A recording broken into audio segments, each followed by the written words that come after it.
Todo mundo bem? Dormiu bem? Que bom que dormiram bem, porque ninguém vai dormir agora, tá? Nós vamos começar com o nosso livro de Números hoje, né? Falando um pouquinho sobre as experiências de Deus.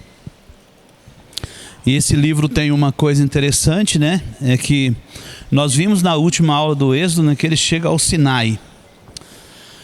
No Monte Sinai, Deus estabelece a lei. Eu terminei a minha aula falando que a lei, ela tem as características do legislador.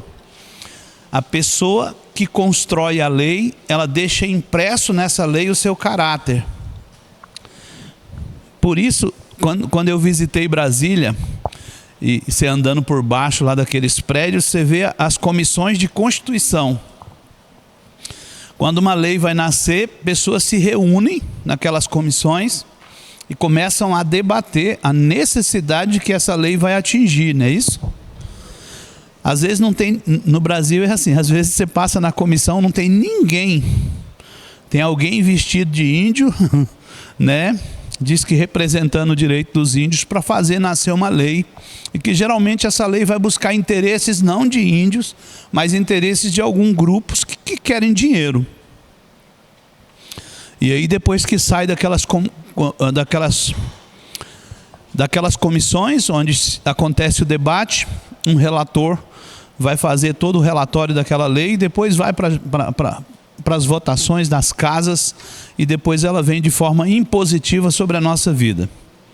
Então, se nós pensarmos, nesse momento tem alguém conspirando uma lei para tirar dinheiro da gente. Não é isso?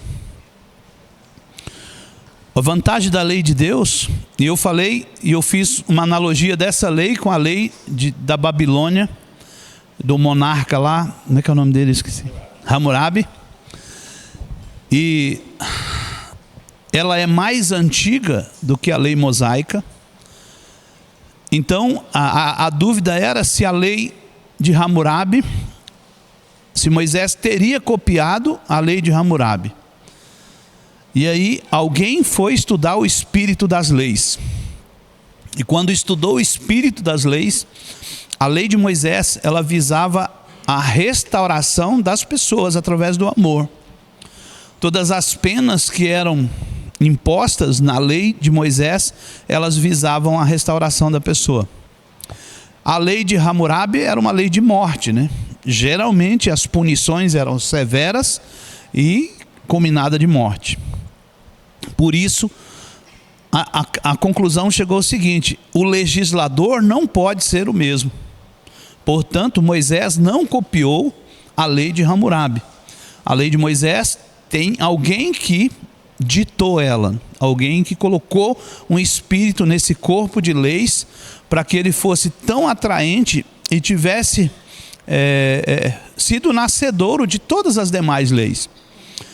A lei de Moisés, se Moisés vivesse hoje, ele seria um dos maiores legisladores de todos os tempos, porque ele criou um código complexo visando o bem das pessoas. Por quê?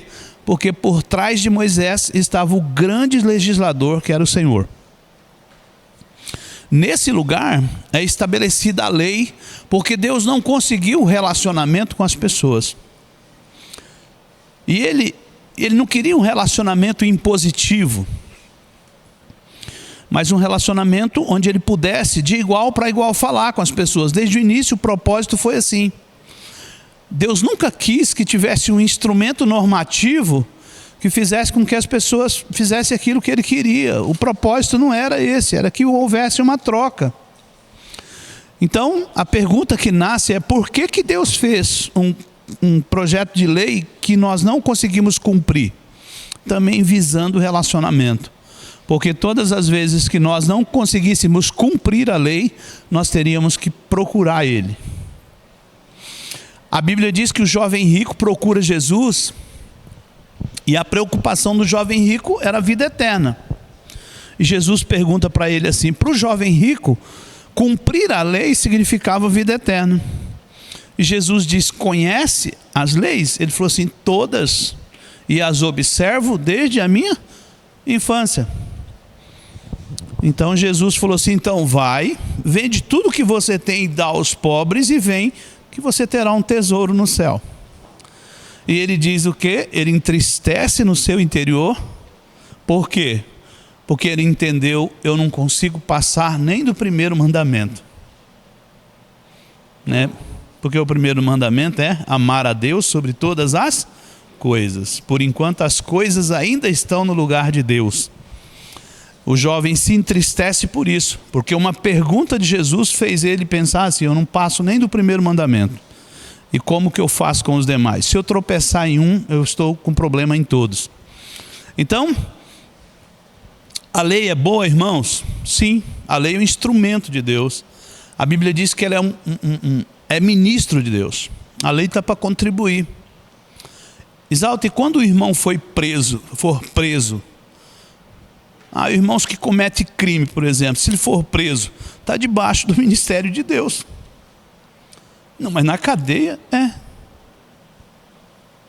A lei é ministro de Deus. Não é isso? E aí o duro é a gente pensar assim, mas mesmo essa lei injusta, não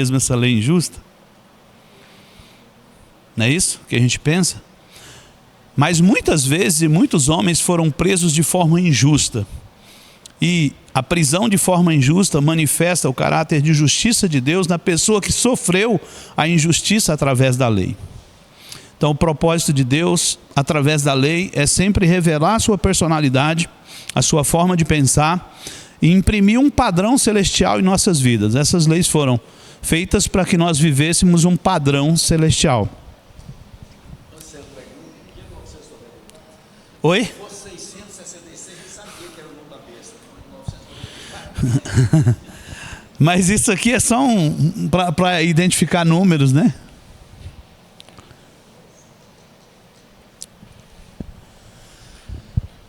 Então o que é esse livro, irmãos? Ele vai falar sobre uns detalhes importantes, principalmente no momento em que, depois de ter andado 2 anos, eles chegaram onde? No Sinai. Depois de receber a lei, eles vão chegar em Cades Barneia. Lá, há rebelião, há murmuração, há ausência de fé. E Deus faz eles peregrinar por mais 38 anos. Depois de caminhado 2 anos, estava na beira do lugar. Na beira, para entrar. A planície de Moabe na frente, né? Separando eles, o Jordão separando a terra prometida, mas eles chegaram ali, eles foram reprovados porque não creram, reprovados não só porque murmuraram, não, foi porque não creram. E o Senhor os faz peregrinar por 38 anos, porque quem não crê não pode entrar na glória do Senhor. Nenhum incrédulo entrou em Canaã. Toda a geração de incrédulo não passou para Canaã. Morreram todos, porque não creram. Os pais daquela nação morreram porque não creram. Nasceram os filhos dele. E ali na planície de Moabe, que nós vamos ver em Deuteronômio, diz que Josué já tinha ido, assenta para contar para os filhos como Deus tinha sido com eles durante todo aquele tempo no deserto e por que os pais deles morreram. Esses filhos não conheciam a Deus, esses filhos não viram os prodígios dentro do Egito quando eram escravos, esses filhos não viram o mar abrir, os filhos não viram os maiores milagres que Deus fez para tirar esse povo do Egito. Então Josué tem que pegar a palavra de Deus e ministrar a eles, contar toda essa história e explicar para eles por quê. E agora vocês vão entrar comigo na terra que Deus prometeu aos vossos pais. Então, mas estavam tão perto, e de agora em diante nós temos 38 anos de história de peregrinação, porque falharam diante de Deus no quesito fé, não creram. Então, aqui tem algumas coisas que vocês podem dar uma olhada, eu não vou falar não, vou economizar minha voz. Só alguns conceitos técnicos.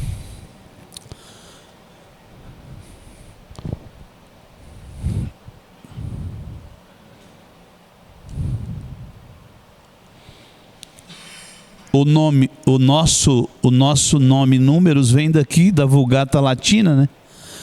Que é número em português. Vamos lá. Então, geralmente, vocês vão ver uma murmuração atrás da outra, um questionamento atrás do outro. Só de você ler o livro, você já fica chateado com o povo. Então, você vai entender que se você fosse Moisés, você tinha pirado, porque o povo era parecido com a gente, entendeu? O povo era bem parecido com a gente.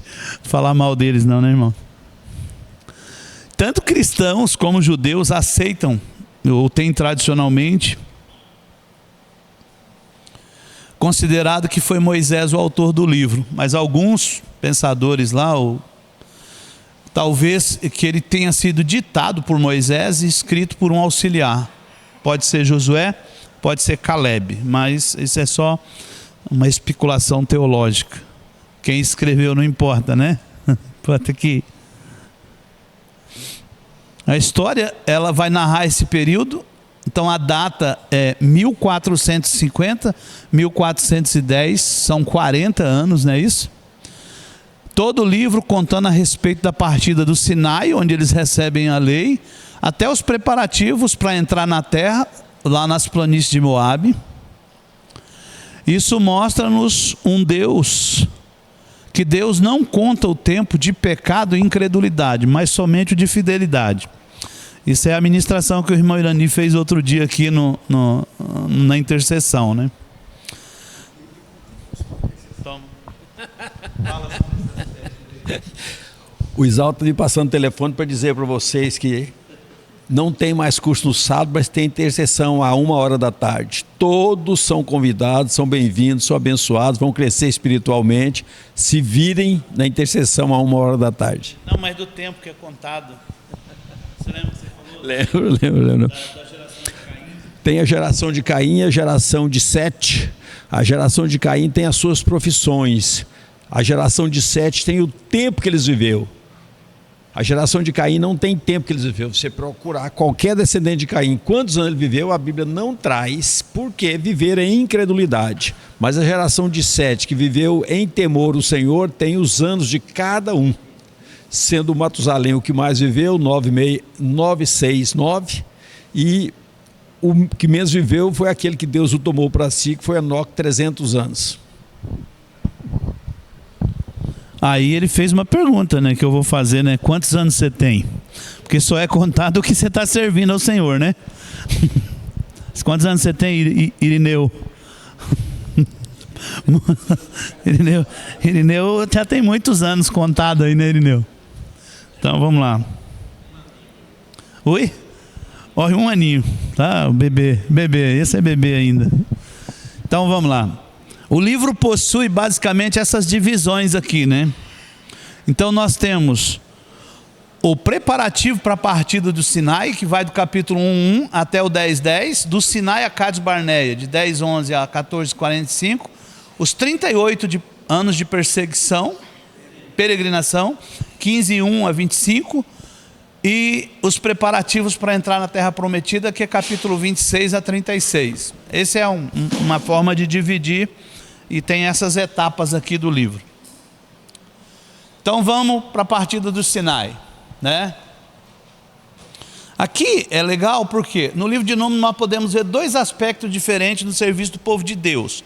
Primeiro deles é ao serviço desempenhado pelo exército. Isso aponta para o aspecto da nossa guerra espiritual, né? Que mais?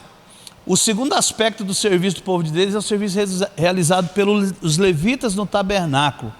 Esse serviço diz respeito à questão da ministração diante do Senhor e está relacionado, portanto, com a vida, com o ministrarmos vida aos outros. Há então 2 serviços corporativos: o exército para a guerra e o ministério levítico para diante de Deus. Então eles estavam assim. Vamos lá. O tabernáculo, ele foi edificado quando? 1 ano após a saída do Egito. O censo foi realizado 1 mês após a construção do tabernáculo. ou seja, 1 ano e 2 meses depois da saída do Egito. Com relação a esse censo, podemos notar 2 aspectos importantes. Deveriam ser contados homens de 25 anos para cima, né? Significa já possuem alguma habilidade, pode ser usado na guerra. Observe que a idade máxima não é mencionada, ao contrário do serviço levítico, em que havia um limite de idade. Os levitas poderiam servir no tabernáculo dos 25 aos 50 anos. Olha que bacana isso aqui. O Irani fez isso aqui um tempo e eu não sabia por que ele estava fazendo, né? Ele deu um incentivo para os mais novos fazer curso de teologia, um incentivo financeiro, mas para velho ele não deu não. Ele falou, já passou o tempo. Foi ou não, irmãos? Sabe por que ele fez isso? Por causa disso aqui, ó. Nunca podemos nos apresentar na guerra espiritual, mas temos pouco tempo para conquistarmos o reino. Por isso que a Bíblia diz que aqueles que se esforçam, eles vão tomar o reino, né? E ele é tomado por esforço. Esforço requer determinação, coragem, né? Quando está morrendo, já é mais difícil, né, irmão? Não que nós ainda não consigamos, né? Eu já passei dos 50, o Irineu está rindo ali, mas só tem poucos anos. Aproveitar a sua dica. Fala. Essa semana morreu um dos maiores pregadores do Evangelho, Tim Keller. Foi o sujeito que disse o seguinte: todas as passagens da Bíblia apontam para Cristo. Então você vê o Golias sendo atingido por uma pedrinha. Onde está Cristo nisso? Não tem Davi. Olha lá, o Herbert já na flor da idade, né? Por isso que ele está todo vapor, né? E agora ele vai sair do sofá, né? Porque, né, Herbert? É só a brincadeira da administração dele. Mas ficou legal. Então vamos lá. Então cada tribo tinha um líder ou príncipe, né? Um principal, né? Prefeito. Ele era o chefe da tribo, não para subjugá-la, e sim para servi-la. Observe que Deus chama esses líderes pelo nome. Na igreja, esses líderes são os presbíteros constituídos por Deus para liderarem o rebanho. Mas veja bem que Deus conhece apenas aqueles que servem regularmente. Embora uma igreja possa haver muitos líderes responsáveis, Deus reconhece aqueles que entram regularmente no Santos dos Santos para orar, para estar diante dele em intimidade. Então isso é bem interessante, né?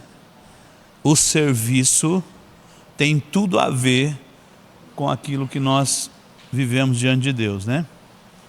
E qual é o nosso serviço? Essa vida de brigar com o maligno, de lutar contra o maligno, né? E estar diante de Deus. É o serviço levítico e o de exército, não é isso? As duas frentes de serviço que tinha Então essa é a nossa batalha, estar diante de Deus e vencendo o inimigo sempre. Então esses líderes, essa capacidade de estar diante de Deus e de lutar contra o mal, fazia com que eles representassem legalmente cada um a sua tribo, né? Ou o seu grupo. Quando estes falam da congregação, há o endosso de Deus. Os outros não são íntimos, por isso suas posições não têm a aprovação de Deus. A autoridade não é para ser exercida com superioridade. Devemos conquistar o reconhecimento do rebanho pelo exemplo, sendo modelo de fidelidade. A sujeição deve ser espontânea por parte do rebanho e não imposta. E nunca devemos esquecer que a autoridade é uma das questões mais importantes e perigosas da casa de Deus. Então ser contado é ser alguém conhecido, não é isso? Estava numa aula do Avance ali, justamente sobre essa questão. Orgânico ou sistemático? Às vezes você trabalha o ano inteiro e depois você vê a pessoa que você multiplicou não funcionar. E aí, irmãos, a culpa é de quem? Porque eu tive tempo para sonhar com essa pessoa. Nós temos 1 ano, não é isso? Sonhar com essa pessoa. Você bate o olho e já vê, né? É ele. Entrou, você já viu. Você tem um tempo de ver ele Eles chamam essa técnica de EV no formador de heróis. Eu vejo em você. De você visualizar nessa pessoa um objetivo que você quer chegar com ela, né? Você já vê ela como uma pessoa assumindo responsabilidade. Depois você vai treinar ela nas 5 áreas, onde você vai fazer, ela vai estar observando, depois ela vai fazer, todo aquele treinamento. Depois você vai ativar o dom dessas pessoas. Muitas vezes nós temos muitos dons nas nossas células, mas nós não ativamos esses dons, né? Quando chega perto do período de multiplicação, nós queremos que essas pessoas saibam fazer essas coisas que nós não ativamos durante o período. E na hora de comissionar, não está pronto. Então, a liderança é um fator extremamente importante e é crucial para o bom funcionamento. Se os líderes não receberam isso de forma orgânica, não é natural, se foi algo que foi aplicado através de um método, dificilmente dá certo. Mas se é natural, ela estava do lado, ela cresceu junto, ela viu fazendo, ela fez junto, né? Ela foi motivada, na hora que você coloca a mão sobre ela e diz, olha, estou enviando você para uma célula, para uma cidade, começa a cair a ficha de tudo aquilo que Deus fez nessa pessoa. Eu acho que os discípulos, quando viram a morte de Cristo na cruz, eles começaram a se lembrar de quê? De tudo que fizeram juntos, né? Tudo que fizeram juntos. E eles começaram a pensar o quê? Ele deu a vida por aquilo que ele falou para a gente. É real. Quando o Espírito Santo veio sobre eles, não teve barreira para esses homens, né? Porque a promessa do mentor deles era que eles fariam coisas maiores ainda, né?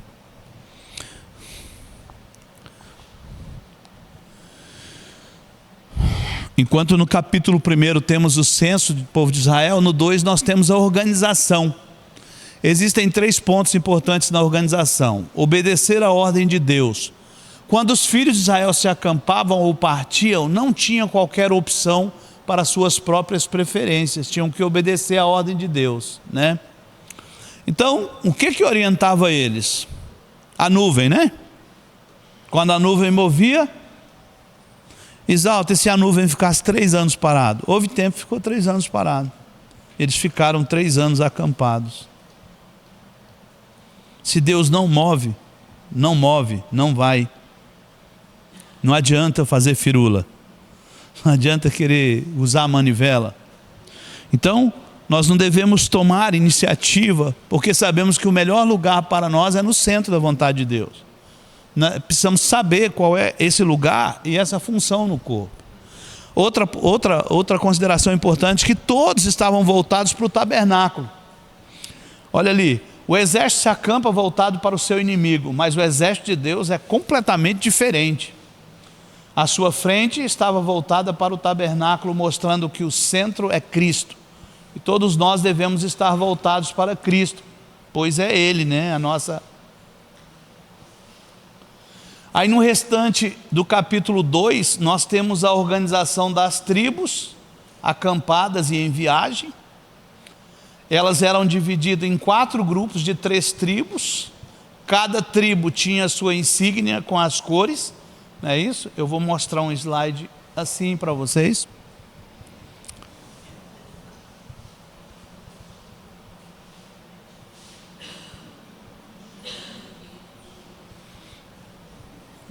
Onde está o exército, irmãos?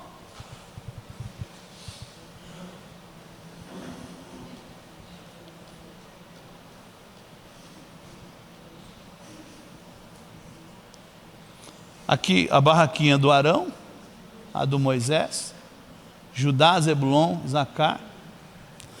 Então todo lugar que parava, o Senhor dava uma determinação, eles montavam o que no centro? O tabernáculo, a presença de Deus. E ali as barracas eram montadas.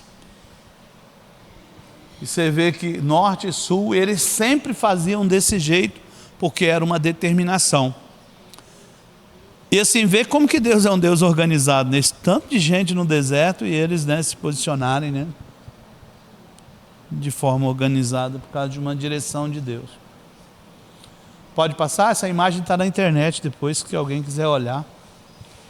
Então, nós vimos lá que cada grupo de 3 tribos tinha também um estandarte que pertencia à tribo, né? A identidade da tribo. Os judeus têm uma tradição que diz que o estandarte de Rúben, capítulo 2, versículo 10, tinha a figura de um homem, e o de Judá um leão, e o de Efraim um boi, e o de Dan uma águia. Esses são os estandartes das 12 tribos.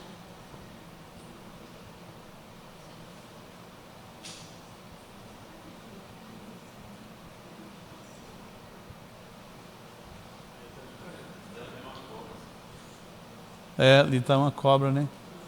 Nem olhei essa imagem direito. Vamos voltar ali.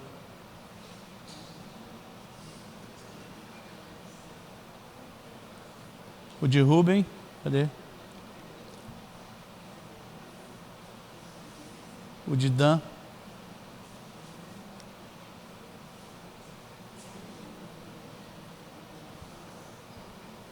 Não apareceu legal aqui não.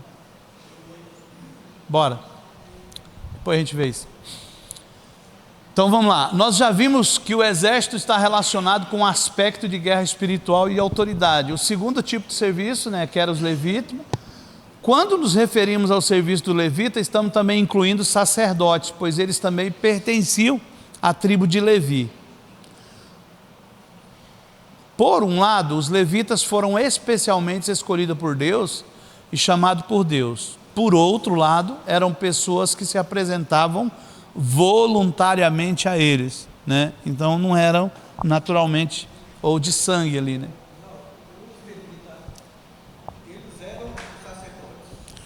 Não tinha só sacerdotes no meio dos levitas. É isso aqui que vai falar agora, ó. Olha lá. A distribuição do serviço do levita era feita segundo a distribuição natural dos filhos de Levi. Então Levi teve 3 filhos, Gerson, Coate e Merari, né?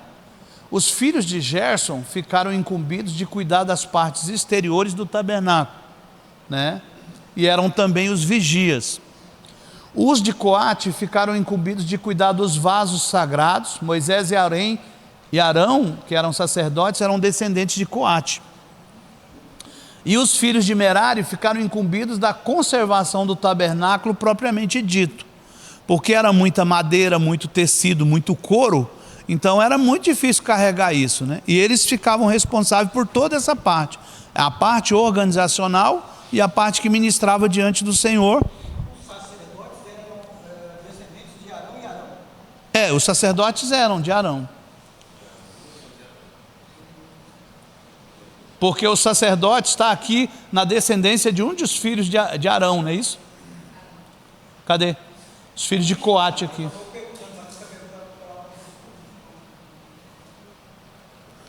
Moisés e Arão eram filhos sim.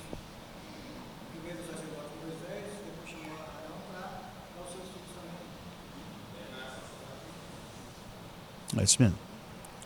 Então, se você quisesse ser levita, você podia se candidatar para o serviço. Carregar tábua, carregar tecido, carregar arca. A arca era carregada por eles também. Não, eram os da família, mas você viu que podia se candidatar para o serviço.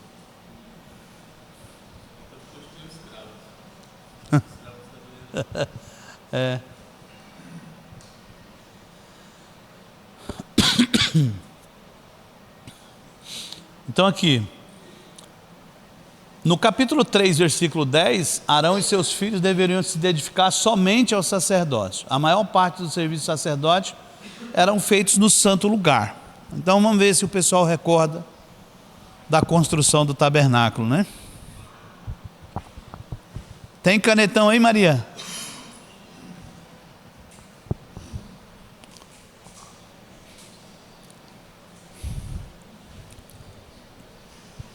Presta aqui, ó.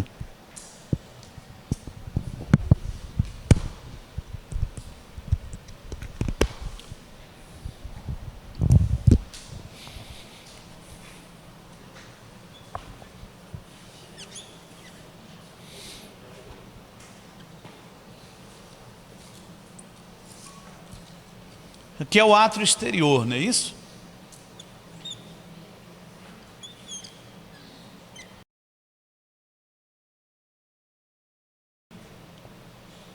estava a grelha. Não é isso? Para churrasqueada. Aqui tinha a bacia. Aqui do outro lado não lembro o que tinha não, agora deu branco, tá? Aqui do lado de fora, né? Aqui tinha a porta, que era dividido em 3 átrios, né? Aqui era... Vamos colocar átrio 1. Aqui todo mundo podia ficar. Aqui no 2 tinha 3 objetos interessantes. Quais que eram?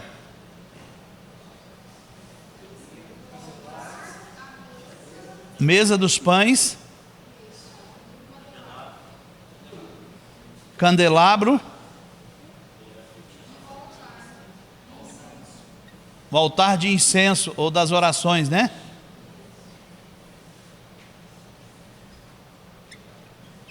E aqui dentro do santo, do Santíssimo, do Santo dos Santos, tinha o quê? A Arca da Aliança.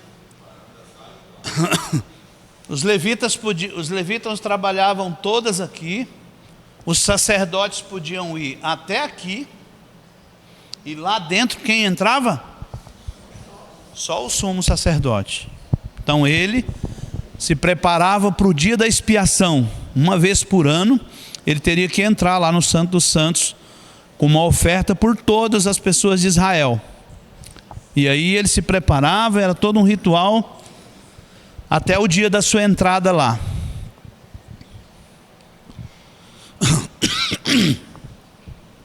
Por isso que muitos vão bem até aqui.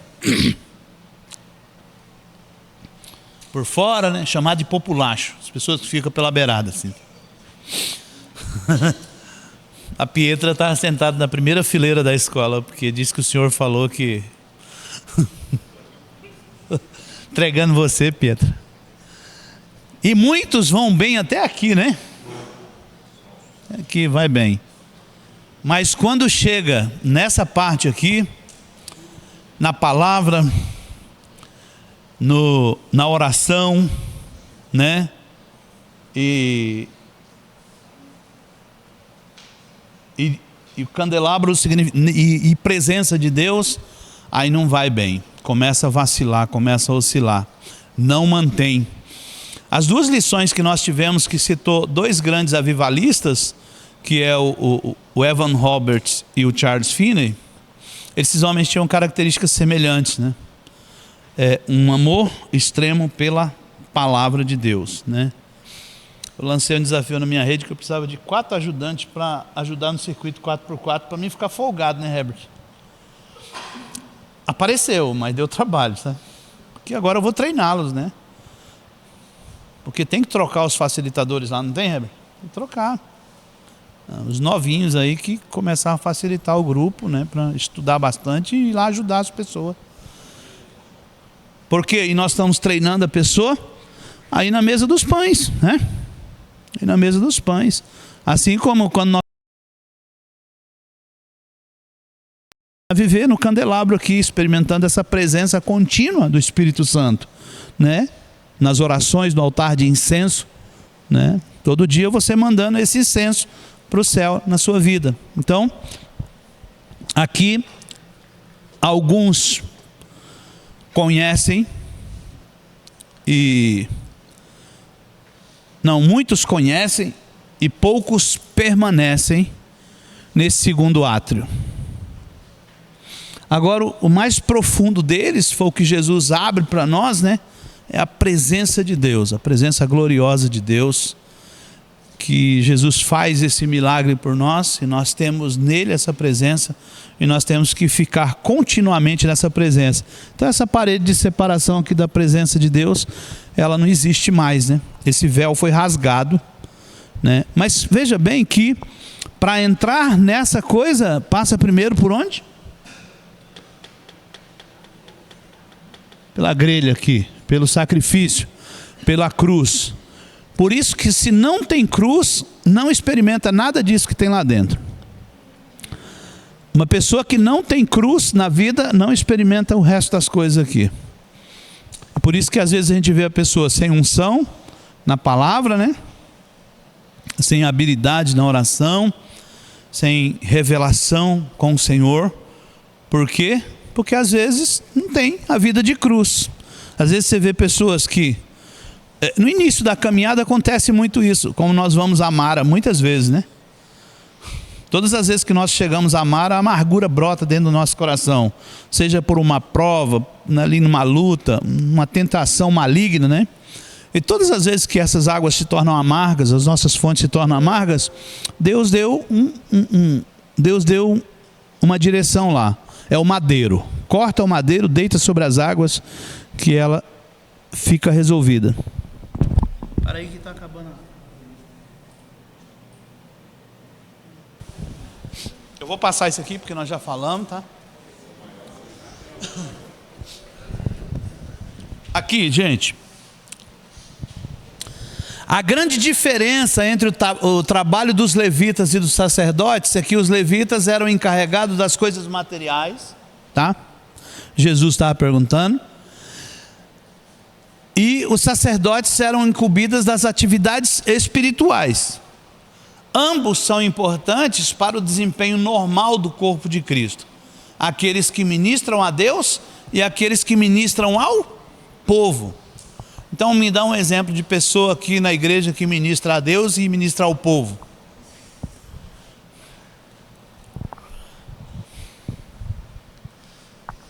Todo mundo quietinho, gente? Ninguém quer ousar? O Irani? Irani é um. Que ele tanto lida com a necessidade do povo quanto diante de Deus. Osmar é outro? Quando eu dava aula aqui, eu sempre dizia para os alunos: de manhã eu estava na cirurgia, agora eu estou dando aula para vocês, daqui um pouquinho eu vou para a reunião de oração. Onde eu estou servindo a Deus? Os religiosos, lógico, né? Falava do aspecto religioso, mas rapidinho você aprendia, né? E em todos os lugares. Todos os lugares. E é tudo feito para a glória de Deus.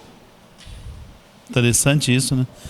Então na casa de Deus, às vezes você vai ver pessoas que não vão estar ocupando o púlpito, mas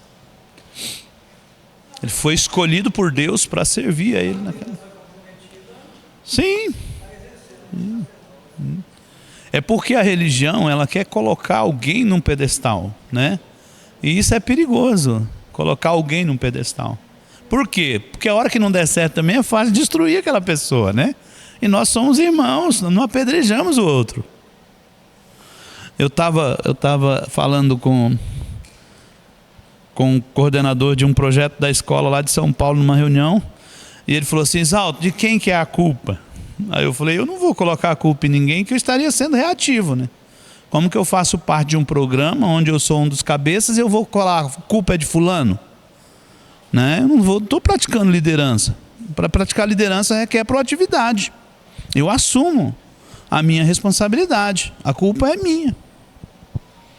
Não é isso? Nós queremos colocar no outro. Não é fácil colocar no Alexandre, porque, né, não deu certo porque o Alexandre falhou.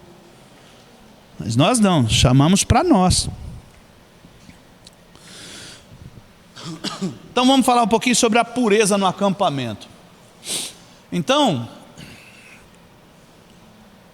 se o trabalho do livro de Levítico tivesse sido apresentado, né, seria mais fácil agora, né, por causa da lepra lá, né? Mas a lepra na Bíblia, quando fala de pureza, a lepra na Bíblia é um tipo de pecado. É um tipo porque existe primeiramente no sangue, na natureza da pessoa. Em segundo lugar, ela se torna manifesta de diferentes formas. Em terceiro lugar, é incurável por tratamento humano. E por fim, ela devora os homens sem que este sinta dor. E ela o torna insensível. Vamos lá. Ao diagnóstico, porque os sacerdotes praticavam medicina, né, irmão Irani?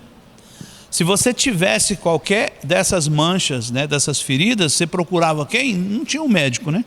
Procurava o sacerdote. E iria seguir uma receita que eles tinham, uma bula que o sacerdote tinha, né? Se preenchesse para lepra, era colocado na quarentena, né? Quem que curava, irmãos? Jeová? Quem era o Deus que cura na lista do Jeová lá? Rafá. Então Jeová Rafá nessa hora se manifestava. Uma semana depois essa pessoa apresentava no sacerdote, a lepra tinha ido para onde? Tinha sido curada, porque aplicou a cura, né? Todo um ritual. Tinha toda aquela questão sacrificial. Então o primeiro tipo, na superfície da pele, é algo bastante fácil de descobrir e uma vez detectada, deve ser tratada para não progredir. Vamos lá, o segundo tipo é mais sério, é a lepra que ocorre debaixo da pele. Isso mostra que ela já penetrou na carne e é algo mais profundo. Terceiro tipo é a lepra no cabelo e na barba. A parte principal da cabeça são os pensamentos, portanto, ter lepra na cabeça significa que a lepra penetrou nos pensamentos. O quarto tipo é a lepra nas roupas. Ter lepra nas vestes significa que a lepra se tornou tão patente que chega a ser escandalosa. Já viu a pessoa com caspa? Ela está na sua frente na fila assim, aquele trem branco aqui em cima. É isso mesmo. E por fim, o último tipo de lepra é a lepra na casa. É o mais grave e significa que a lepra que antes era individual, agora se alastrou para toda a família ou grupo de pessoas. Qual era o remédio? Fogo. Queimava tudo. Ah? A pessoa era submetida à quarentena, irmã. É doido, ia construir lei para matar os irmãos. Não tinha como.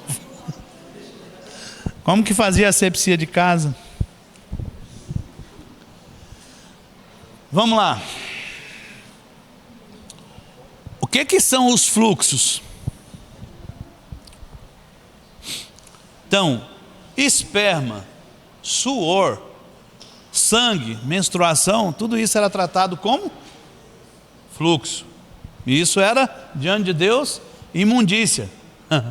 Então os fluxos são coisas que fluem de dentro do homem. Deus considera tais coisas imundas, pois procedem do homem natural. Muitos há que servem a Deus por meios naturais, não servem segundo a direção do Espírito, mas segundo a opinião, os métodos e os sentimentos pessoais naturais. Não devemos introduzir aquilo que é natural na obra de Deus, pois tudo que é feito segundo a força e o entendimento próprios é carne e, portanto, repudiado por Deus.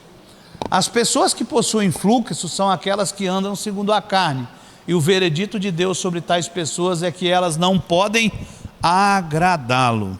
Então, a pessoa era afastada até que aquele período passasse, não é isso? A mulher no seu período menstrual, por exemplo, era considerada imunda, teria que estar fora até que passasse aqueles dias de fluxo. Nós entendemos aí então que nenhuma dessas leis aí foram abolidas. Não. Ela é o retrato, a maquete, ela é a maquete da igreja hoje, né? A maquete. Deus pegou uma maquete física e colocou lá. Mas a constituição, a base do reino de Deus está toda no Velho Testamento. Quer entender isso de forma prática? É só construir essa maquete que você vai entender. E aí se torna muito clara a nossa compreensão quando nós estudamos o Novo Testamento a partir do Velho. Então, essa imagem aqui, ela estava numa revista, né, das células, não é isso? Irmãos, eu coloquei ela por quê? Tratando com o fluxo. Viram que incrédulo e religioso é a mesma coisa? Não é isso? A mesma coisa. O Herbert falando de palácio ontem. É a mesma coisa. A religiosidade para Deus, ela não tem valor nenhum. Por quê? Porque quem está no centro na religiosidade? Eu. Né? É por isso que discipulado é algo sério. Porque você ensina o discípulo a colocar Jesus como centro, né? As pessoas são muito voltadas para os pecados os pecados comissivos, né? Aqueles que nós praticamos. Mas não é enfatizado muito aquilo que eu deixo de fazer, que a palavra fala, mas eu não faço. Quer ver um deles? Agora eu vou baixar a Delane aqui, né? Fazer discípulo. Você já viu alguém ser odiado por pregar multiplicação, gente? Já viu? Por que nós não gostamos que fale de multiplicação? Porque vai mexer com aquele grupo de amigos que a gente tem e que não multiplica e não cumpre o propósito de Deus, cara. Hoje isso me incomoda. Hoje me incomoda. Mas não incomodava, porque é legal. Você senta para comer junto, né? E aí ninguém tem propósito nenhum ali, né? Semana após semana, 10 anos, a pessoa nunca discipulou ninguém, nunca esteve aberto a entender o reino de Deus. Então a gente tem que entender que isso não tem valor nenhum para Deus, essa vida de prática de reunião. Nenhum para Deus. Então, a morte. Deus realmente abomina a morte. Morte é tudo aquilo que tem a capacidade de gerar entorpecimento no nosso espírito. Então vamos falar de morte mesmo? Aqui tem uns exemplos bem antigos. A música FM é morte? Rapaz, quando eu esqueço um pendrive assim, que você liga uma rádio, é sofrência. Tem uma música mais besta do que essa? Fala de chifre. A Marília Mendonça morreu, mas continua na mesma vibe, né? Os goianos lá, cachaça, chifre. Os goianos, o Herbert ali já levantou a orelha e falou: epa, o funk?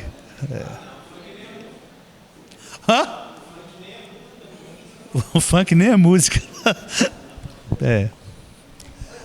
Oi.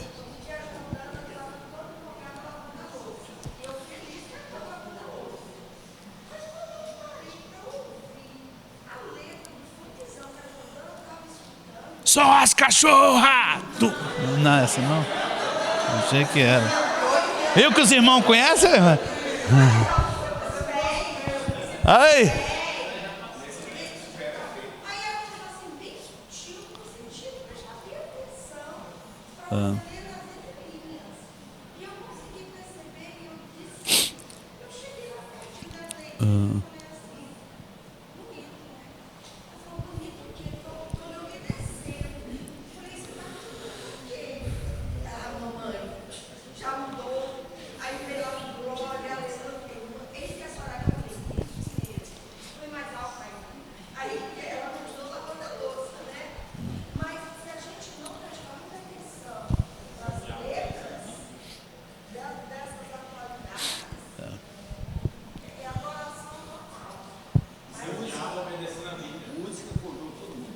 Viu? Não precisa.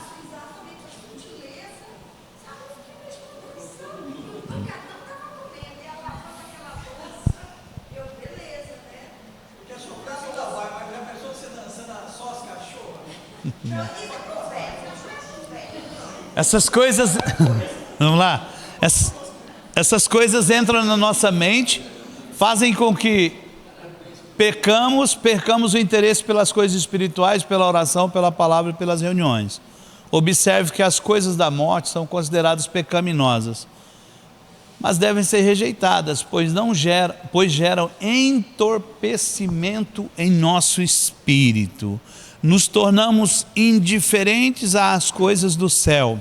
A agenda do céu não tem muito interesse para nós. Não é isso? Então, é aquela coisa sutil mesmo, como você estava falando.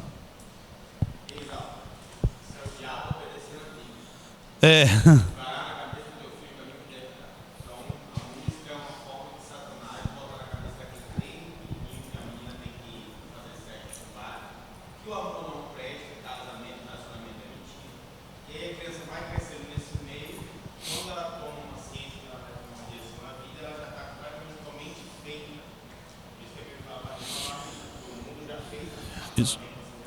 Você falou sobre isso, me lembrou uma coisa. Eu vi um post no Instagram esse dia e eu não consegui achar depois para me enviar para um lugar e salvar. Uma terapeuta falando que as mães não podem vestir as suas filhas como mulheres porque elas não são mulheres. E às vezes você vê crianças já exaltando certas partes do corpo. E todas as vezes que qualquer mulher mostra uma foto nua de biquíni, ela está dizendo, por favor, me consumam. Essas são as palavras da mulher, né? Ela falou assim, ela está como objeto de desejo. Porque a preciosidade, a beleza da mulher, ela continua do mesmo jeito, mesmo que ela esteja de burca. Ela pode estar de burca, que está tudo ali, não precisa ser vulgar. Então às vezes você vê mães que vestem as filhas como pequenas mulheres, com maquiagem, tantas coisas, com bolsa, e as crianças já começam a andar igual a mulher, né?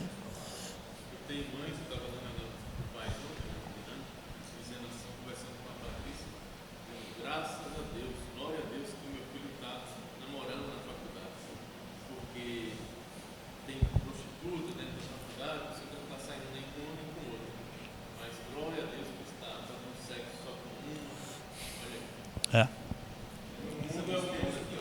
Isso mesmo. Isso mesmo. Mas tem muitas crianças que são tementes a Deus. Foi terça-feira na reunião de célula lá na escola. Eu não mandei o vídeo para você não se achar, tá? A filha dela estava ministrando uma palavra que ela tirou do livro Uma Vida com Propósito, a Jordaninha. Muito com medo e tímida, mas ela deu um banho que todo mundo aplaudiu, né? E tem crianças lá extremamente talentosas e tementes a Deus, inclusive católicos, né? E assim, quando eles têm a oportunidade de ministrar a palavra, você vê que eles não têm a mesma coisa que nós, né? E é uma oportunidade para mim, às vezes, corrigir alguns valores, alguns conceitos de forma amorosa, sem perder eles, né? Porque eles acreditam em mim, né? Então a gente valorizar isso, né? E olhar para essas crianças lá na faculdade, para elas permanecerem debaixo dessa autoridade do Senhor e da sua palavra. Então, aqui nós temos a lei do nazireado, não é narizeu não, tá? Narizeu. O nazireado quer dizer separado. A pessoa consagra a Deus voluntariamente, né? Jesus é o maior exemplo de nazireu na Bíblia. E é por isso que cai por terra a tese de que muitas pessoas por aí, até religiosos, dizem que Jesus tomou vinho, né? E o texto não diz que tomou, e ele não tomou porque ele foi nazireu. Ele permaneceu fiel à sua... Até transformou. De acordo com o número 6, o voto do nazireu consistia em 3 aspectos: o abster do produto da uva, não cortar o cabelo e não tocar em cadáveres, né? Então era um voto consciente que a pessoa fazia, e muitas vezes era feito pelos pais, né? Como o caso de Sansão. Sansão era nazireu, consagrado desde o ventre da mãe. Então os pais devem ter criado ele já com essa dieta rigorosa do nazireado. O produto da uva, vamos ver alguns significados rapidinho? O produto da uva, a primeira coisa que o nazireu devia abster é do vinho e de todo produto da uva. O vinho simboliza o quê? Alegria natural, prazer natural da vida. Todo aquele que deseja se separar para o Senhor, ser um nazireu, deve se abster da alegria que o mundo oferece. Então, essa concepção ela tem que estar clara na cabeça da pessoa. Tinha uma lição sendo ministrada sexta-feira lá em casa, e o rapaz falando, morrer para o mundo, e ele colocou como figurado. Eu falei assim, eu quero tirar o figurativo disso aí. Não chegou aqui ainda, mas pode chegar. Processo já existe no Brasil contra crentes. Prisões pode acontecer e morte também pode acontecer. Então não tem nada figurado.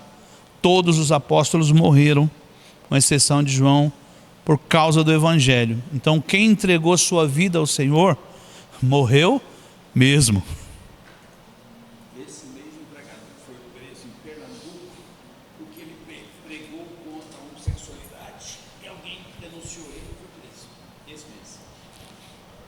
Então, pode chegar em nós. Vai chegar em nós. Se eu não voltar antes, vai chegar em nós.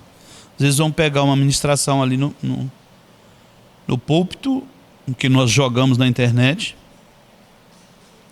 Eu acho que não devia, porque o culto é uma relação de intimidade do noivo com a noiva, e ninguém bota na internet isso. Mas, e aí vai tirar de contexto e vai prender.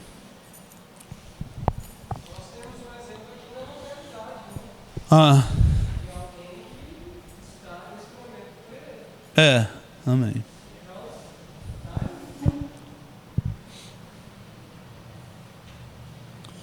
Não cortar o cabelo. 1 Coríntios 11, deixar crescer o cabelo é um sinal de submissão a Deus. O nazireu demonstrava toda a sua submissão à autoridade de Deus, deixando seu cabelo crescer por toda a sua vida. Nós hoje somos os nazireus de Deus e devemos deixar em completa sujeição a Deus e aos irmãos. Mas deixar o cabelo crescer significa também desonra. 1 Coríntios 11 diz que é desonroso ao homem o cabelo comprido. Um nazireu, então, é aquele que nega a própria glória e dá toda a glória a Deus. Então, esse cabelo, ele estava glorificando. Não, qualquer pessoa podia fazer esse voto. Qualquer pessoa. Paulo mesmo, ele fez voto de nazireado por períodos, né? Então pode ser para a vida toda? Pode. Mas se eu quero fazer um voto por um período da vida, posso, né? Hoje não, Jesus já veio, né? Então tem tantas coisas que pode representar o nazireado na minha vida hoje, né? Como submeter totalmente ao Senhor. E a afeição natural.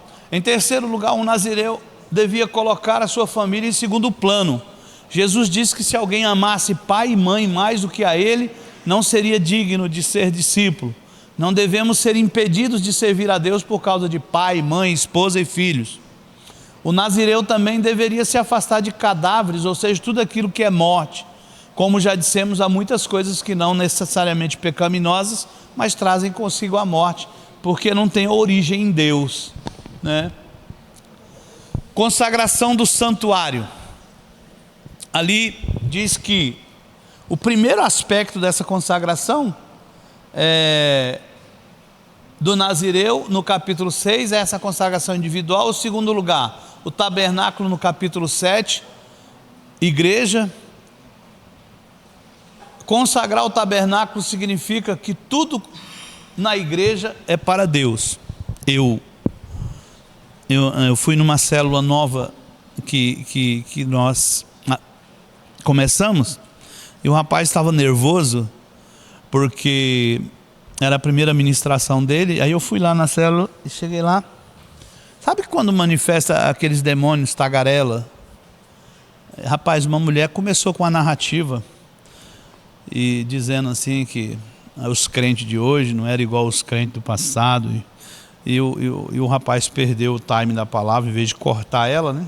E aí teve que deixar ela falar, e ela deu um banho de lama lá, falando mal dos crentes e falando mal da igreja, que não precisa igreja, e deu um banho. A hora que ela terminou, eu falei: eu posso, você me dá 5 minutos? Eu gastei 10, mas falei bem assim: talvez, irmã, se você fosse, eu já me chamei até de irmã, se você fosse na igreja de Abraão, você não permaneceria lá, porque você ia ver que ele era mentiroso e você estaria falando mal dele. Se você conhecesse Davi, você também não iria na igreja dele, porque ele era homicida e adúltero. Rapaz, acabou. Eu falei assim: a prova de que é demônio é se na hora do lanche ela estiver de boa comigo. Não, e Dani, não tinha pessoa melhor na hora do lanche, compartilhando da palavra comigo. É só manifestação demoníaca mesmo, né? E aí eu falei assim: a igreja é santa. Para mim, os irmãos pode ser os piores, mas para mim eles são os melhores, porque eles têm o Espírito Santo de Deus. Você pode falar mal do caráter dele, mas se ele tem o Espírito Santo de Deus, ele é melhor que o mundo, porque ele vai ter a capacidade de se arrepender, voltar atrás e entrar debaixo da glória de Deus. Às vezes esses demônios se manifestam na célula. Nós não podemos concordar com isso não, irmãos. Em combater, porque vem para atrapalhar o mover de Deus, a palavra de Deus, né? Terceiro lugar, nós temos a consagração dos levitas. Os levitas seguiam a Deus no lugar dos filhos de Israel. Eles representavam todos os primogênitos nascidos de Israel. Assim, a consagração dos levitas era a consagração de toda a congregação. 4 partes. Então vamos lá. Era aspergida água purificadora sobre eles. Essa água hoje aponta para a ação da palavra de Deus. Então nós estamos aqui nessa manhã aspergindo água sobre todos, né? Para purificação.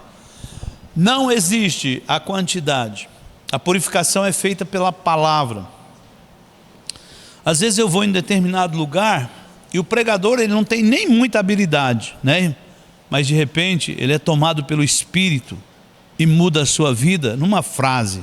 Já aconteceu isso com vocês? Você até pensa, esse cara não é muito bom, mas lá no meio do estudo da palavra dele, ele é tomado pelo Espírito de Deus e muda a sua percepção sobre ele. Porque não é sobre a pessoa que está falando, é sobre a água que ele está lançando, né?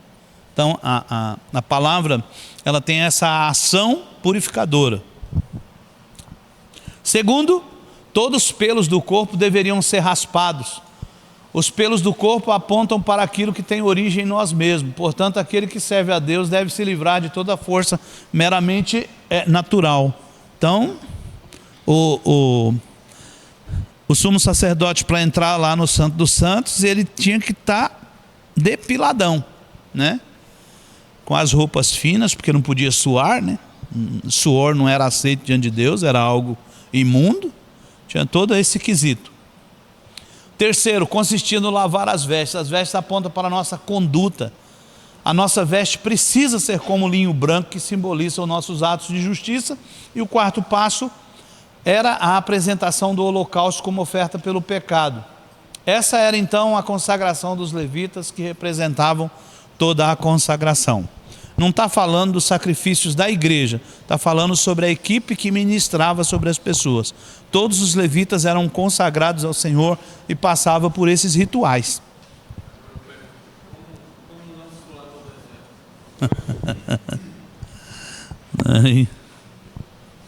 Então a partida do Sinai, a nuvem. 9:15 diz que no dia que foi levantado o tabernáculo, a nuvem os cobriu. Essa nuvem estava sobre eles de dia e de noite. De dia era como nuvem, à noite tinha aparência de fogo. Era uma coluna de fogo. A forma como Deus guiava o seu povo era por meio dessa nuvem, né? O mover do povo era totalmente de acordo com o mover da nuvem. Então, aqui, quando a nuvem se movia por um mês, eles caminhavam por um mês.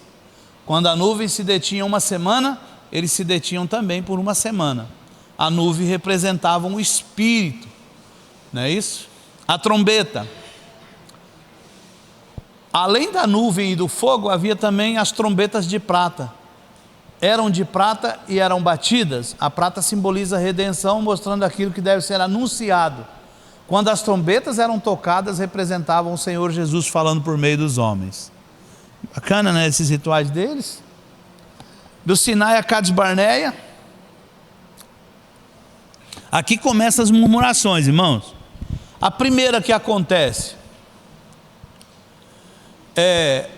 o povo de Israel havia murmurado contra o Senhor, queixando-se de sua sorte, de modo que o fogo da ira do Senhor se acendeu na extremidade do arraial. O povo clama a Moisés, que ora ao Senhor, e o fogo então se apaga. Então Deus já está mandando a sua ira sobre eles, né? Percebemos pelo texto que os que murmuraram eram pessoas que habitavam nas extremidades do arraial, né? Pessoas que, embora estivessem no corpo, não estavam envolvidas em um mesmo espírito. São como irmãos que sempre se sentam no fundo da igreja. Viu aí, Petra? Por isso aqui, ó. Olha os do fundo, agora pegou aí. Não foi eu que fiz não, tá? Já estava pronto. Mas eu gostei.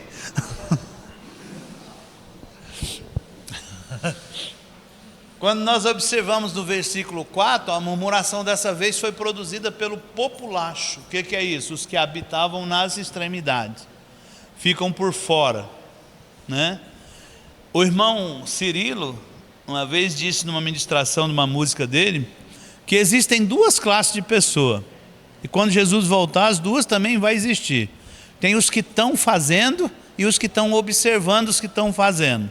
O problema é que quando Jesus voltar, os que estão fazendo vão subir, os que estão olhando vai continuar olhando subir. Então é difícil isso, né? Então aqui, não podiam provar seus vínculos com a nação de Israel. Era um povo misto. Veja bem o significado de genealogia. Significa estar ligado à nação. Poderíamos dizer que equivale hoje aos vínculos de discipulado dentro da igreja local. Pessoas desvinculadas são mais facilmente propensas a influências do inimigo para murmurarem contra a liderança. Tinha uma pessoa que vai numa célula minha que ela quis fazer um mover meio natural lá, no grupo da igreja. O irmão Irani mandou a seguinte pergunta: quem é você? Pensa na dificuldade para ela explicar quem era ela. Ela teve que apresentar um vínculo natural porque ela não tinha um vínculo espiritual, né? É importante isso, irmãos. Quem é você, Alexandre? Mas Alexandre está atrelado ao Herbert, né? Pouco também comigo, né, Herbert? Vai ter que dividir aí comigo.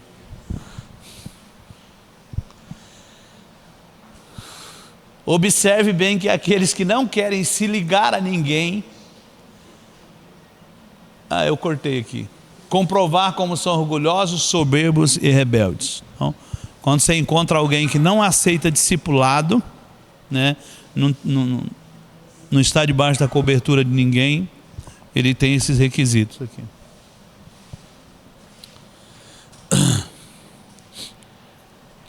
Diante das murmurações, ali, Moisés se queixa ao Senhor por causa do seu fado de ter que liderar o povo. Ao que nos parece, o conselho de Jetro mencionado em Êxodo 18 não foi colocado em prática. Isso aqui, esse autor aqui disse isso, mas quando a gente vai analisar as escrituras, eu deixei justamente por isso. Porque lá em Êxodo está dizendo o quê? Que as pessoas que foram escolhidas foram para fazer serviços naturais. Aqui em Números 11, as pessoas que foram escolhidas, elas foram escolhidas e colocou do mesmo espírito que tinha Moisés sobre elas, elas foram eleitas para resolver problemas espirituais, tá? Aqui ele vai dizer que talvez não tenha sido colocado em prática, que Moisés continuou fazendo do mesmo jeito, mas quando você analisa os dois textos, você vê bem claro que lá ele colocou capitães sobre 1000, né? E aqui não, ele pega os 70, né, e coloca do espírito dele sobre essas pessoas, e essas pessoas passam a fazer as mesmas coisas que ele. Então Deus diz que iria tirar o espírito que estava sobre Moisés e repartir sobre aqueles 70 homens. Não é da vontade de Deus, e a experiência demonstra isso, que a liderança da igreja local seja absoluta. Deve haver uma pluralidade de ministérios, porque o serviço do Senhor sempre é corporativo. Eu estudando a Bíblia outro dia, e eu vi que quando Jesus fala sobre a questão do divórcio, duas palavrinhas só. Se você não entender as duas palavrinhas, você vai não saber para que público que ele estava falando. Quando ele fala sobre porneia e moicheia, né? Não é isso? Uma ele estava falando para solteiros, que tem uma vida imoral, e moicheia é para casados, né? Como adultério. Se você não entender dessas duas palavras, você não vai entender que público que Jesus estava falando. E o que ele queria dizer é que divórcio não existe. Casou, casado.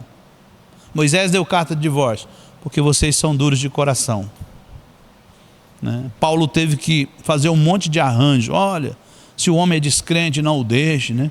Se a mulher é descrente, não a deixe, né? Depois ele coloca uma saída, né? Se morrer, está livre. Se morrer, está livre, né? Então só tem um jeito, a morte, né? Aqui, Miriam e Arão se rebelam contra a autoridade de Moisés. Parece que Moisés toma uma mulher descendente de Cuxi, né? Como esposa, e Miriam e Arão se manifestam. Só que aqui o que a gente vê, né, o problema, Miriam fica leprosa por causa disso, e todo o povo fica parado ali enquanto Miriam está na quarentena, né? Para todo o mover de Deus ali, porque o pecado de Miriam. Mas o problema foi ela expor a liderança de Moisés, né? Como irmã, ela podia se meter na vida do irmão? Podia. Ela era a irmã mais velha e se julgava com direito. Sim, mas ela podia? Direito natural. Mas a Ineide pode se meter na sua vida? Pode. Não é natural? Cunhado dá trabalho, gente. Né? Tem cunhado que se mete na sua vida? Às vezes tem. Então, é normal. O problema dela foi fora, né? O problema todo está fora. Então Deus ouviu as palavras de Miriam e na mesma hora ela ficou leprosa. Evidentemente que não foi a vontade de Deus tomar uma mulher cuxita, mas como foi o meio de Deus manifestar a doença da rebeldia. Opa. Ixi, principalmente aqui.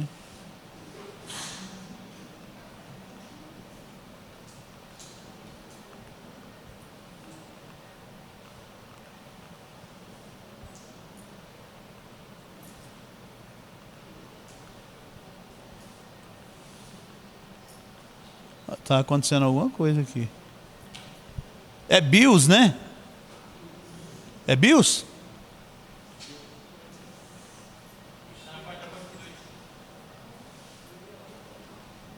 Ah não, aqui já passou.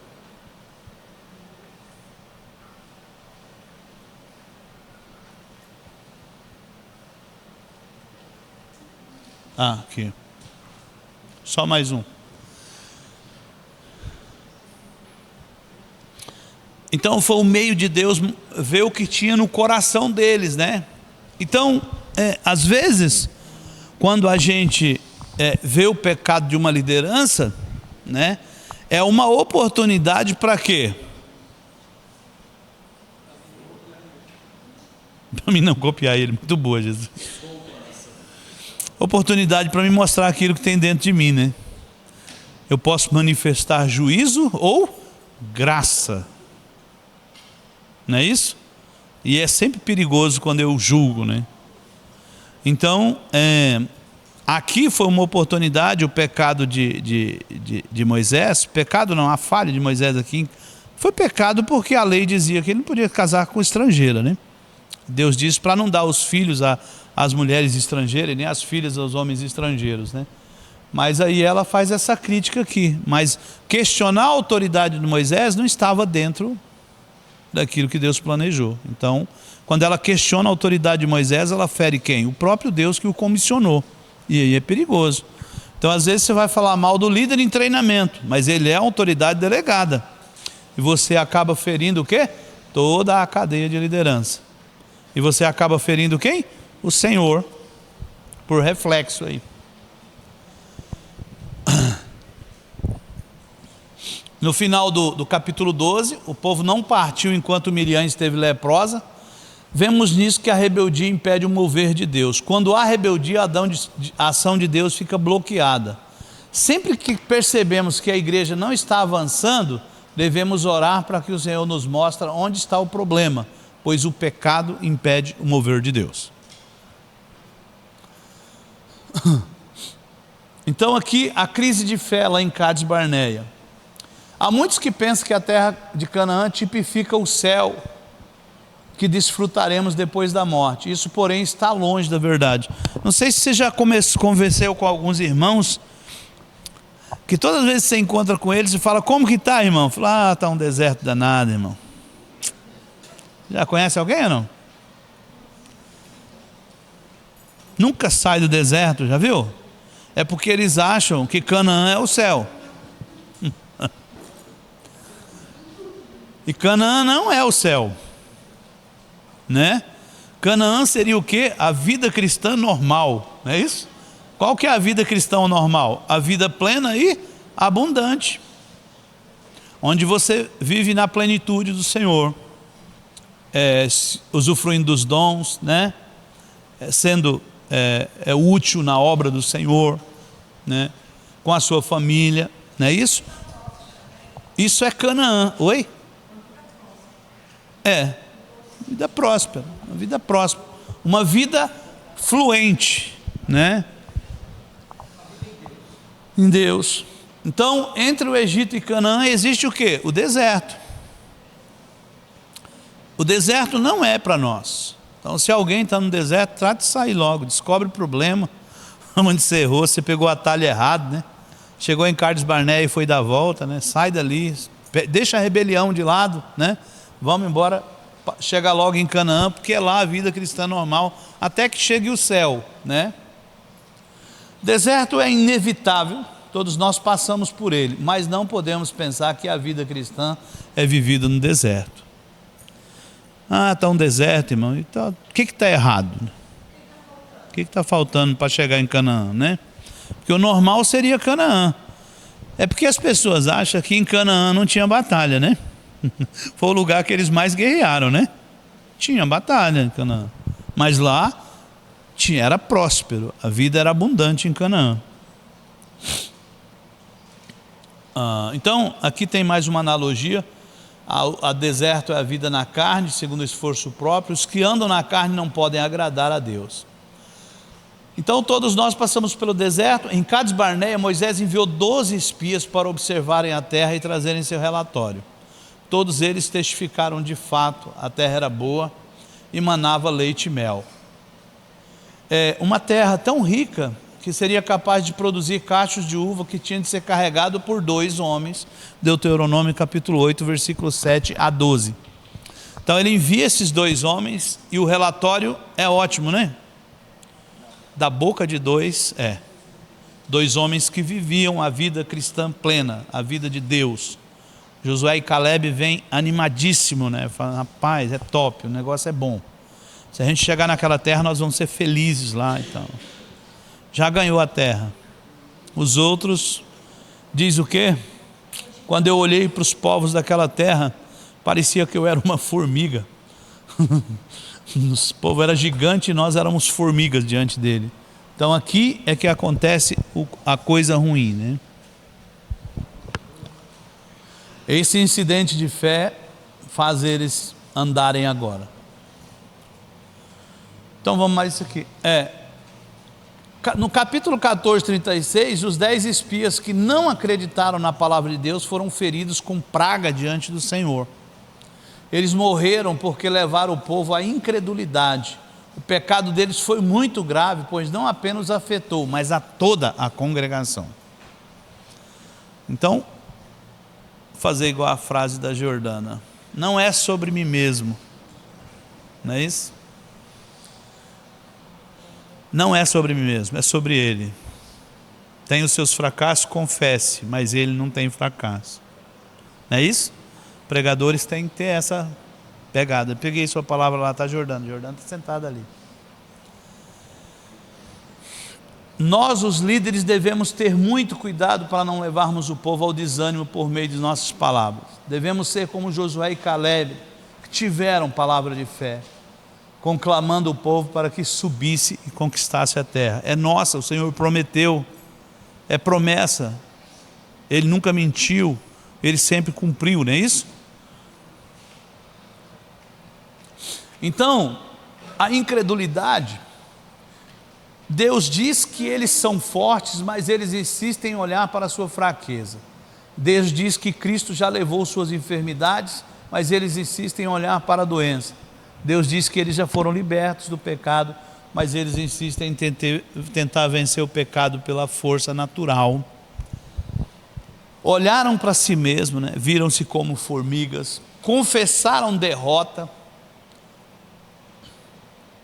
Nossa língua está no poder da vida e no poder da morte. O que falamos é o que possuímos. Se confessarmos derrota, colhemos derrota, pois palavras são sementes, palavras faladas são sementes plantadas, e palavras repetidas são sementes regadas. Somente confesse aquilo que Deus diz que você é. Só aquilo que Deus diz que você é. Tem promessa demais para nós, né, gente? qualquer confissão fora da palavra certamente vai gerar morte. Então é muito interessante isso. Aqui, gente, é triste ser salvo do Egito e viver uma vida miserável no deserto. Muitos ainda hoje, de fato, saíram do Egito, mas nunca provaram a abundância de Deus que está lá em Canaã. E isso é lamentável, né? É lamentável. Pessoas viverem nas extremidades de Canaã e nunca experimentarem as delícias de Canaã. Então, aqui, esse incidente faz Deus meio que, eu não vou dizer que Deus desistiu, né? Mas Deus fica intrigado com isso. Como houve incredulidade, agora vai ter uma sentença para eles, né? Mas Moisés, o grande intercessor Moisés, olha só, o que ele fala para os caras? Fala para Deus: se matares esse povo, as gentes que ouviram de como os tirastes do Egito irão dizer: era Deus fraco e não pôde lhes dar a terra que lhes prometera e por isso os matou no deserto? Moisés estava preocupado com a reputação e a glória de Deus. Por isso Deus poupou o povo. O perdão de Deus, no entanto, não permitiu que o povo entrasse em Canaã. E o veredito é decretado nos versos 23 e 24. O povo não iria entrar na terra prometida, iria vagar no deserto até que cada um morresse. Aqui, de Cades Barneia até as planícies de Moabe, são 38 anos. Andaram, e o trajeto ainda era menor, né, irmão Irani? 6 meses de viagem, segundo alguns historiadores, eles estariam lá. Gastaram 2 anos, pecaram, e agora ia andar mais 38. Gastaram 2 anos no percurso. Na próxima aula eu vou trazer um mapinha para a gente mostrar em linha reta, né? E depois a gente ver as curvas que eles fizeram. Desceram lá embaixo, e tem todos aqueles eventos, tudo. Um ministério não é rejeitado um ministério não é rejeitado por causa de conduta, mas pode ser por causa de incredulidade. Se o Senhor falou, creiamos. Às vezes nós nos preocupamos tanto com os pecados éticos e morais dos irmãos, né? Mas não nos preocupamos com a falta de fé deles. Às vezes nos preocupamos com a questão ética e moral, e crente valoriza muito pecado, principalmente os cabeludos, né? Os cabeludos são os mais interessantes, né? Mas não se preocupa com incredulidade, né? Não se preocupa com pessoas que têm uma visão errada de Deus, e ela vai para um caminho errado, e é muito triste isso.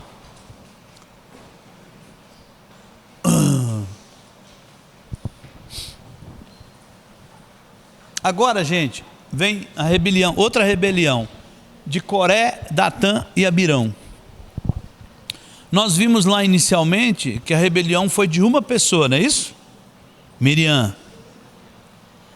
No capítulo 12, tem a rebelião de Miriam. Aqui em Números 16, a rebelião é coletiva. Coré e seus companheiros pertenciam aos levitas, portanto representavam os espirituais. Por outro lado, Datã e Abirão eram filhos de Ruben e portanto representavam os líderes. Todos eles juntos, com 250 homens, resolveram se rebelar contra Moisés e Arão.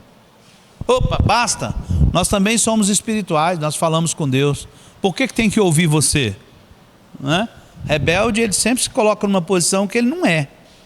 Ele tem um conceito errado de si mesmo, ele acha que ele é melhor do que o outro, ele é mais talentoso que o outro.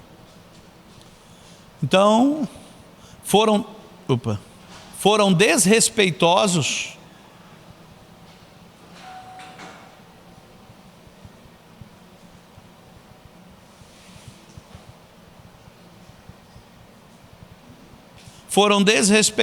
com Moisés e Arão. Talvez fossem bastante honestos no que disseram, mas falharam em ver a autoridade do Senhor. consideram o assunto como problema pessoal, como se não houvesse autoridade entre o povo de Deus. Às vezes você pode até enxergar o pecado do líder, você não pode ferir a autoridade dele diante do Senhor. Não é isso? A rebeldia é um princípio do diabo, do inferno, né?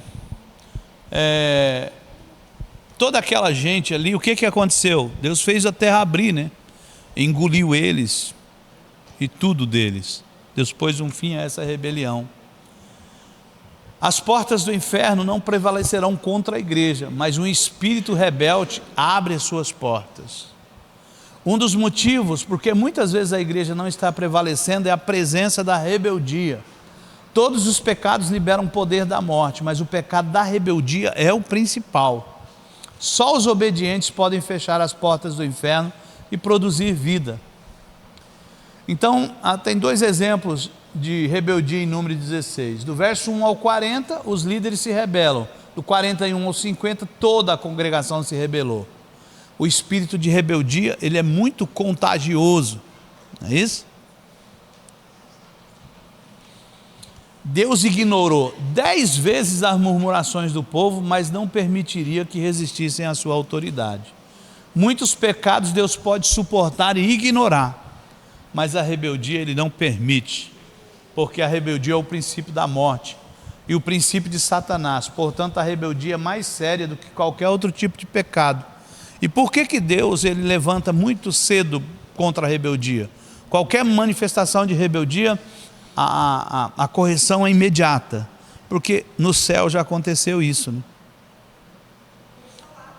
Quando Deus viu entre os seus anjos, tinha um rebelde que tinha contagiado um terço do céu. Por isso que Ele corta cedo. E nós devemos também cortar o rebelde cedo, não é isso? Para que ele não contagie outros. Então, após o julgamento, a rebelião, veio o julgamento de Deus. Então, agora o Senhor vai reconhecer a liderança que eles haviam questionado, né? É bem interessante isso aqui, depois vocês leem em casa. Após a rebelião do povo e o julgamento de Deus, Deus veio para selar a autoridade de Moisés e Arão. Ordenou o Senhor os filhos de Israel para que dessem a Moisés 12 varas, uma pela casa de cada pai de todos os seus príncipes, segundo a casa de seus pais. O nome de cada um deveriam ser escritos sobre a sua vara, porém o nome de Arão deveria estar escrito sobre a vara de Levi. E Deus disse também que pusesse as varas na tenda da congregação perante o testemunho. Aqui, irmãos, legal, ó. Embora Arão tenha errado algumas vezes e até mesmo se rebelado juntamente com sua irmã Miriam contra Moisés, ele se arrependeu cabalmente. Por isso Deus pôde usá-lo. E ainda que erremos, se nos arrependermos genuinamente, Deus poderá usar-nos futuramente. Então Moisés trouxe as varas diante dos filhos de Israel e eles viram. E cada um tomou a sua vara. Agora todo Israel tinha visto o milagre. Deus havia confirmado o sacerdote sobre a família de Levi. Então a vara de Arão, acontece o que com ela? Ela floresce, não é isso? Então, o que eles viram com isso? Que a autoridade é uma questão de vida. Uma vara seca não tem mais vida, mas Deus fez a vara de Arão brotar. A vara simboliza a autoridade, nós vimos isso lá no passado. Somente aqueles que manifestam a vida de ressurreição exercem autoridade na casa de Deus. Todo o princípio pelo que Deus age é uma questão de vida, e a vida brota da morte. Então as 12 varas que levaram eram varas secas, né? E aí Deus traz vida sobre a vara de Arão, dizendo: estou dizendo que ele é meu representante. Aquilo que ele fez lá no passado foi perdoado. Então qualquer um que se levante contra ele vai estar levantando-se contra o Senhor.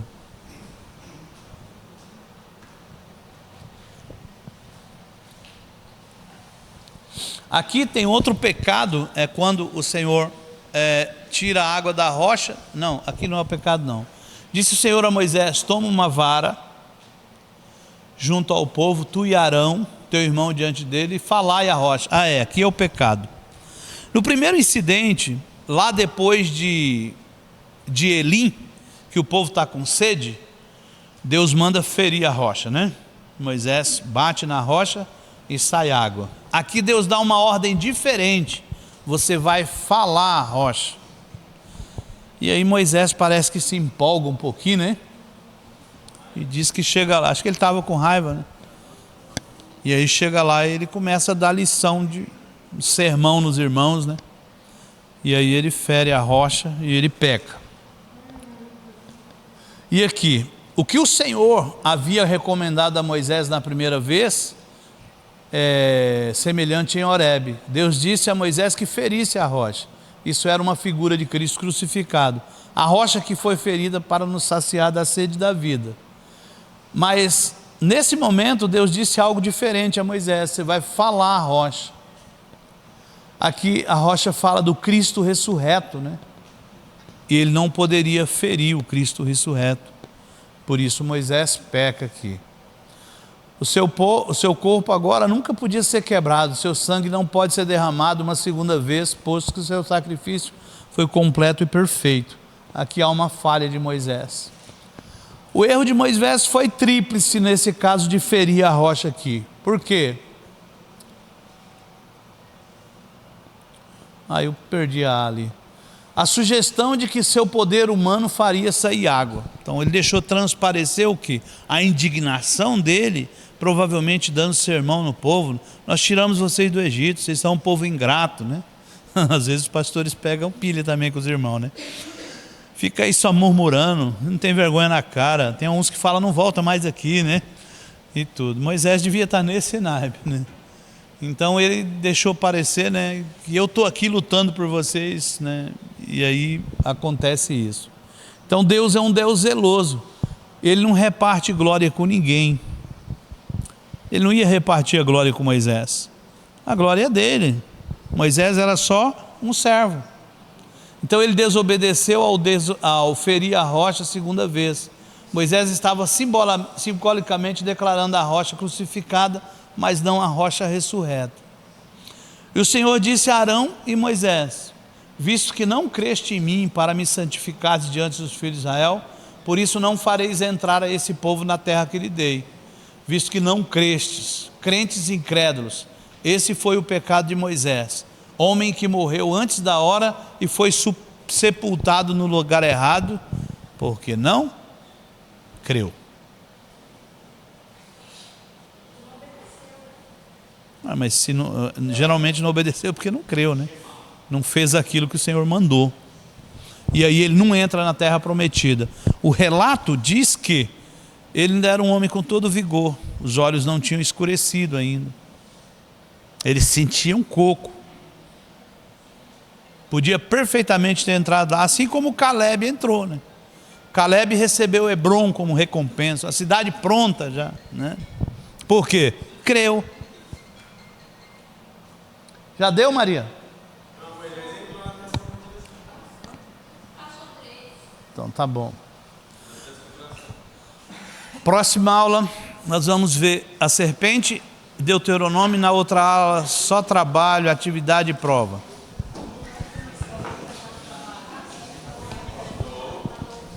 Eu vou fazer uma sequência e eu chamo os grupos.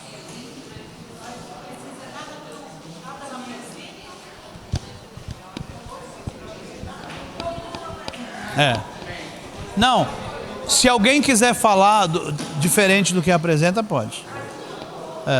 Agora eu vou dar o tempo. A hora que deu o tempo, fecha. Pode 3. Só tem que ter cuidado com o tempo. Não coloca quem fala demais. Crente é um problema, irmão.